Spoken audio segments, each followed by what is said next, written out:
গত ২৪ ঘন্টায় আক্রান্ত হয়ে ৭৯ জন হাসপাতালে ভর্তি। তাই বর্জ্য ব্যবস্থাপনা ও মশক নিধনে উদ্যোগ নিয়েছে জেলা প্রশাসক।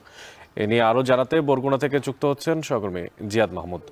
জিয়াদ, আপনার মাধ্যমে জানতে চাই, হাসপাতালে ডেঙ্গু আক্রান্ত যে রোগীগুলো তাদের চাপ কেমন দেখতে পাচ্ছেন, আর কতদিন ব্যাপী এই পরিচ্ছন্নতা অভিযান চলবে?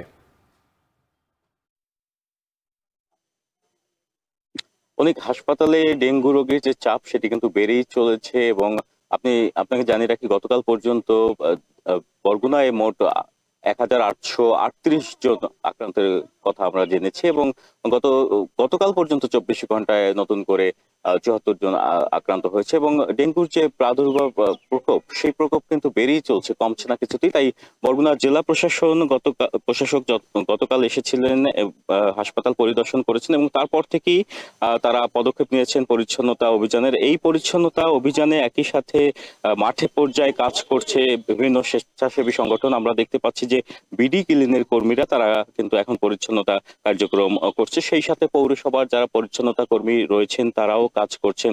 কেননা এই মুহূর্তে পরিষ্কার পরিচ্ছন্নতা এবং সচেতনতার কোনো বিকল্প নেই বলছেন বিশেষজ্ঞরা। এবং একটি বিষয় যে আজকেও সকালে আমরা দেখেছি বৃষ্টিপাত এবং এখন কিন্তু মোটামুটি এক ধরনের ভ্যাপসা গরম আছে, যেটি ডেঙ্গু এডিস মশার যে বংশবিস্তার, সেই বংশবিস্তারে সহায়ক। তো জলবায়ুগত পরিবর্তনের যে প্রভাব, সেই প্রভাব এড়াতে এবং পরিষ্কার পরিচ্ছন্ন থাকতে, নিজেদের সচেতন রাখতে এখানকার যারা মাঠ পর্যায়ে স্বেচ্ছাসেবী কর্মী রয়েছেন কিংবা জেলা প্রশাসন রয়েছেন তারাও সোচ্চার হচ্ছেন। এখন আমরা দেখেছি যে বিভিন্ন স্থানগুলোতে যে বর্জন নিষ্কাশন ব্যবস্থা কিংবা এই যে জলাবদ্ধতা অপসারণে কিন্তু এখানকার যারা কর্মী রয়েছেন কিংবা প্রশাসন রয়েছেন তারা এই মুহূর্তে বেশ কাজ করছেন। যদিও বছরের শুরুতে যখন বিশেষজ্ঞরা সতর্ক করেছিল যে বর্ষা মৌসুমের আগেই বরগুনায় ডেঙ্গুর প্রাদুর্ভাব বাড়তে পারে, তারপরে কিন্তু প্রশাসনের তেমন উদ্যোগ ছিল না। তো এখন যেহেতু কাজ তারা শুরু করেছেন, এটি যদি চলমান থাকে তাহলে কিন্তু বরগুনার ডেঙ্গুর প্রকোপ কিছুটা কমিয়ে আনা যেতে পারে বলে মনে করছেন অনেকেই। এদিকে হাসপাতাল কর্তৃপক্ষ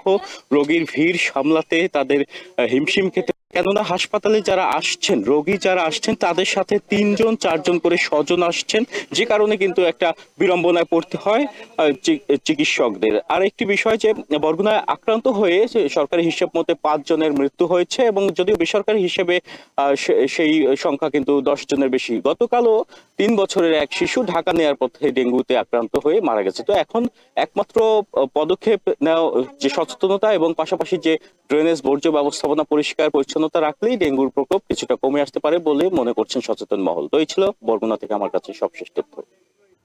বরগুনা থেকে বর্জ্য ব্যবস্থাপনা ও ডেঙ্গু পরিস্থিতির সবশেষ খোঁজখবর রাখছিলেন জিয়াদ মাহমুদ।